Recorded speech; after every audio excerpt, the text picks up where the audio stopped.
రాజు బొట్టు మీరు పెట్టండి. ఇప్పుడు మన గ్రామ ప్రజలందరూ కలిసి ఐకమత్యంగా ఉంటారనే ఉద్దేశంతో మీ అందరి కోరిక మేరకు నేను ఇది నిర్మాణించడం జరిగింది. ఇట్టి నిర్మాణంలో సహకరించిన చిన్న పెద్ద అందరికీ ఒకసారి ధన్యవాదాలు తెలుపుతూ, ఇక్కడ నుంచి నాకు బండ తీసుకొచ్చిన ఇట్లా తీసుకొచ్చిన పాపము రాత్రి పగలనకుండా కొద్దిగా కష్టపడ్డాడు.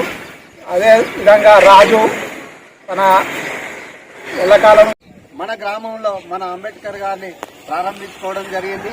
అలాగే ఆ రోజు మనం ఏదైతే అనుకున్నామో మనకు కూడా అన్ని గ్రామాలలో అంబేద్కర్ విగ్రహం ఏర్పాటు చేసుకున్నారు.